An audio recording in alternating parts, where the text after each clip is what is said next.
Y estoy aquí con Ricardo González Horta, socio líder de impuestos y servicios legales de Deloitte, una persona que gozo mucho y que me da muchísimo gusto platicar contigo. ¿Cómo estás? Muy bien, mi estimado Pedro. Como te decía, alegrándome la vida, alegrándome el día estando aquí contigo. Es para mí un placer y una alegría también el estar aquí, compartir contigo.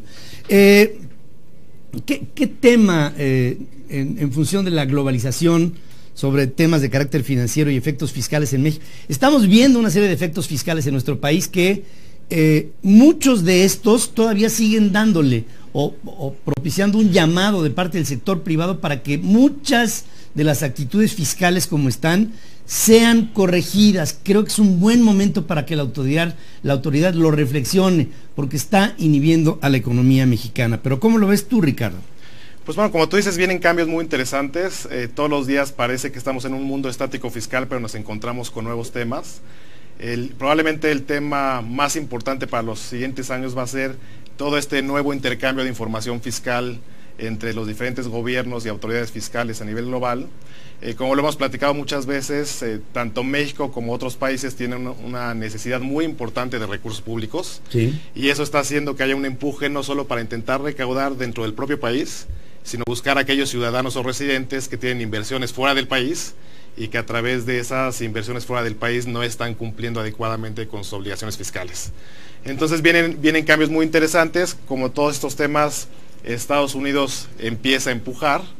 En 2010 Estados Unidos decide crear una legislación interna que obliga a sus ciudadanos a reportar las inversiones que tienen fuera del país, y este reporte se tiene que hacer tanto a las autoridades fiscales como a las autoridades que se dedican a atacar el lavado de dinero y los crímenes financieros. Y le señala a sus ciudadanos que si no reportan esas inversiones tendrán castigos de hasta 50% del monto de la inversión del extranjero. Pero para lograr eso dicen, ¿cómo le hago para que la otra parte coopere? Y entonces establecen una serie de obligaciones a las instituciones financieras fuera de Estados Unidos para entregarles información de los ciudadanos americanos que tienen que tienen inversiones en el extranjero. Es una correspondencia entre gobiernos. Y muy interesante, porque en la primera etapa de esta legislación, que se denomina FATCA, prácticamente el gobierno obligaba a los bancos extranjeros sin la intervención del gobierno extranjero. Y les decía a los bancos extranjeros, si no me das esta información, entonces por las inversiones que tú tienes en mi país, te voy a cobrar el 30%. Y como bien tú lo señalas, no funcionó muy bien, porque los gobiernos extranjeros dijeron, ¿cómo es posible que obligas a mis instituciones financieras a darte información sin mi intervención? Entonces, como tú bien lo señalas, pues entonces evoluciona este tema. Y la evolución del tema es que se crean una serie de acuerdos bilaterales de intercambio de información, mediante el cual, ahora sí, de manera recíproca, los gobiernos están de acuerdo en empujar a sus instituciones financieras para dar información de cuentas bancarias al otro país.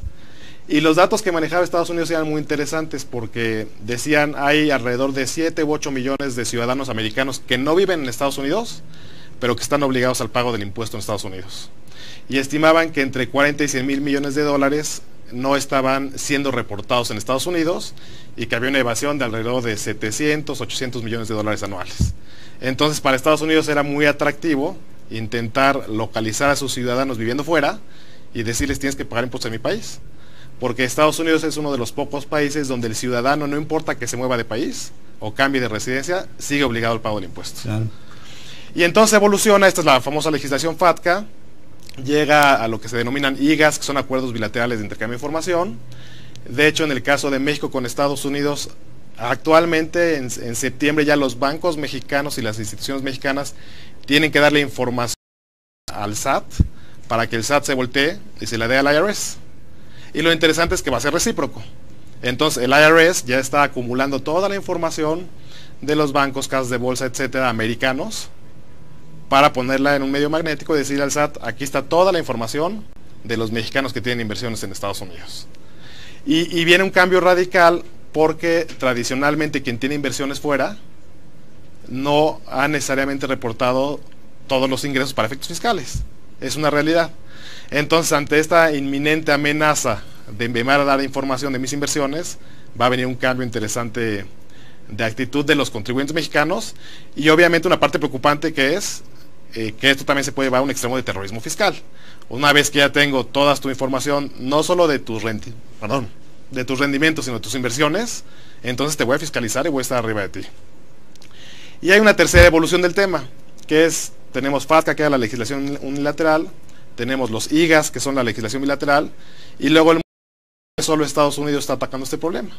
Entonces se reúne el grupo de los 20, se reúne la OCDE, y entre los dos dicen, pues hagamos lo mismo, pero ahora a nivel mundial.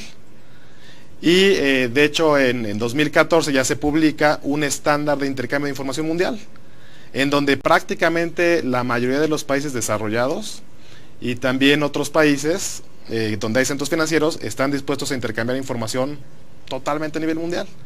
Y hay un grupo de 93 países que ya están de acuerdo en hacerlo, 53 de estos países están de acuerdo en hacerlo ya en 2017, otros 35 países están de acuerdo en hacerlo en 2018, y prácticamente lo que ves en resumen es una especie de Big Brother, donde va a estar, donde todas las inversiones de todos los ciudadanos del mundo van a estar a la vista de todos. Van a estar a la vista de todos.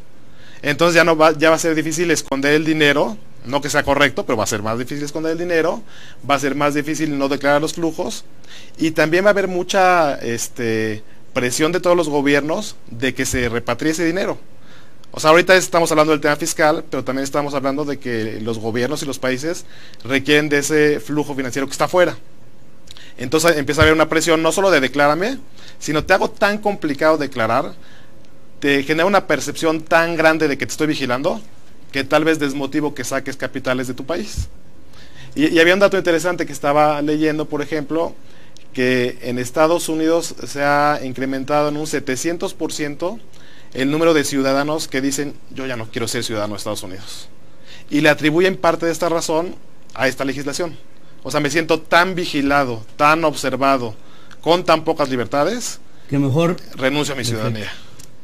Es lo que en algún momento hizo, ¿te acuerdas? Gerard Depardieu, cuando entró François Hollande, le puso impuestos del 75% a todo ciudadano francés que ganara más de 1 millón de euros al año, y dijo, hasta aquí llego. Se fue a Rusia y como contribuyente fue recibido por Vladimir Putin en el Kremlin. Claro. Estamos viendo, sí, un movimiento que tiende hacia una gobernanza a nivel global, y también creo que ha invadido la intimidad de las personas y organizaciones, y este Big Brother, como bien lo describes perfectamente bien, traerá algunos beneficios y algunas confrontaciones que hasta este momento son de difícil pronóstico. Claro, vienen tiempos muy interesantes. Hoy, como tú sabes, ya cuando te metes al portal del SAT a preparar tu declaración, ya más o menos, todavía les falla, pero ya más o menos te dicen cuánto tienes que pagar de impuestos. Y lo que hacen es jalar la información de lo que tú ganas probablemente en tu programa, si rentas alguna casa, los intereses que le reportó el banco. Hoy el SAT tiene un pequeño primer intento de agarrar información de muchos lados para ver cuánto debes. Pero ahora imagínate esto en, no sé, 5, 4, 10 años, donde prácticamente van a tener acceso a la información global de todos tus ingresos. Y te van a decir, Pedro, esta es tu declaración, porque yo sé todo lo que ganas. Entonces viene un cambio radical en este tema, ¿no? Ya no tienes ni que hacer la declaración, ¿no? Exacto. Ya no tienes ni que hacerla, porque no solamente estás dando los argumentos para tu declaración, sino que también tienes que proporcionar lo que representa tu patrimonio en todos los órdenes para cerrar la pinza y, como dirán en contaduría, para cuadrar los números. Exacto, Eso es lo que está en este momento pasando en todo el mundo, y es parte, les decía yo al principio del programa, de esta revolución de la movilidad. Estamos viendo no solamente cómo migran indocumentados, gente, digamos, en la pirámide baja de la sociedad que busca una oportunidad, sino que también en la punta de la pirámide hay otra población que migra en función de cuestiones de carácter fiscal para encontrar lo que idílicamente se conoce como los paraísos, que les permitirían un desempeño de mayor rendimiento a su dinero en función de pueblos que a lo mejor cobran muchos impuestos, dan muchas cosas, pero cobran muchos impuestos, y otros que cobran muchos impuestos y no nos da nada. Y da muy poquito, o prácticamente no nos da nada, como es el caso de México. México es un país en donde el impuesto al trabajo es altísimo, las deducciones son prácticamente inexistentes, y el regreso que recibe el contribuyente es uno tal que el contribuyente se siente traicionado, vejado por demasiado pago ante tan poca contraprestación. Yo creo que claro, así claro. es como se respira. Y finalmente es el reto, porque nuevamente viene más presión sobre los contribuyentes, más presión sobre las personas físicas, pero siempre el tema está en el ingreso, e insistimos en que el gobierno tiene que trabajar en la parte del gasto. Y en la parte del gasto, como hemos platicado muchas veces, hay una cantidad de ineficiencias brutales, mucho peores que la presión que nos ejercen como contribuyentes para estar cumpliendo nuestras obligaciones. Y lo interesante también de todo este tema es que tenemos ya países que tradicionalmente no entraban a este tipo de juegos, pero ya están diciendo, ahora sí juego, porque si no también como país me siento castigado y poco reconocido en el ámbito internacional. Entonces tenemos países como Suiza, donde nunca habíamos pensado que hubieran estado de acuerdo en empezar a intercambiar información de manera tan amplia. Países como las Islas Vírgenes Británicas, como Guernsey, como Andorra. Entonces son países y localidades y ubicaciones y jurisdicciones que anteriormente nunca hubieran pensado en dar información y están diciendo sí entro al juego de la globalización, porque seguramente hay consecuencias en cuanto a inversiones, en caso de no hacerlo, ¿no? En caso de no hacerlo. Y esto nos dará un esquema general en donde las reglas del juego estarán cambiando. ¿En base a qué?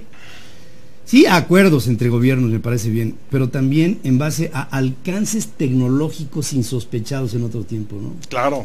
El día de mañana, desde que se nazca hasta que se muera, habrá un control absoluto en términos de gobernanza en todo el mundo, para todos los habitantes de esta tierra. Siglo XXI, un siglo de grandes marcas y de grandes cambios. Ricardo, como siempre, muchas gracias por estar aquí conmigo y reflexionar sobre este tipo de temas de globalización que son presentes e inmediatamente futuros. Y en todo ello creo que cada pueblo tendrá que tomar lo mejor de las mejores iniciativas para llegar a una mayor armonía. Para mí sería un sueño extraordinario, el que todos los mexicanos con grandes capitales en el extranjero lo trajeran acá. Claro. Sería extraordinario. ¿Bajo qué premisa? Pues hablar con ellos y decirles, a ver, ¿cuánto dinero de mexicanos hay en el exterior? 300 mil millones de dólares. Vamos a poner una cifra, ¿no? 300 mil millones de dólares. ¿Cómo le vendrían a México 300 mil millones de dólares? Pregúntale a Videgaray, ¿no? ¿Cómo le vendrían a México 300 mil? Vénganse. Aquí hacemos un acuerdo en donde les demos estímulos a la inversión. Claro, estaría sensacional. Y con mucho gusto en otra ocasión platicamos del tema, porque creo que como país somos uno de los países con peor legislación en la pretensión de atraer flujos de inversión de investigación y desarrollo. Prácticamente no damos estímulos cuando toda nuestra competencia trae una serie de estímulos impresionantes. Claro. ¿Qué le hacen a una compañía alemana cuando va a invertir en una fábrica de vehículos en México? Pues, le regalan el terreno, les hacen exenciones fiscales por quién sabe cuánto tiempo. ¿Y eso cuándo lo hacen con una compañía mexicana? Sí, nunca. Para que invierta en Irapuato. Ahí hay una disparidad, y es una disparidad que estoy seguro, tiene que ser vista por los gobiernos. Señor Videgaray. Vamos a hacer, ¿a dónde podemos ponernos en contacto contigo, Ricardo? Al 50 80 70 23 y a la página de Deloitte, www.deloitte.com. Ahí está Ricardo González Horta, y hay gente así de inteligente como este hombre que realmente me reconforta el platicar con él. Vamos a hacer una pausa, aquí regresamos con más. Estamos en este espacio digital que es tuyo, para que nos expresemos con verdad.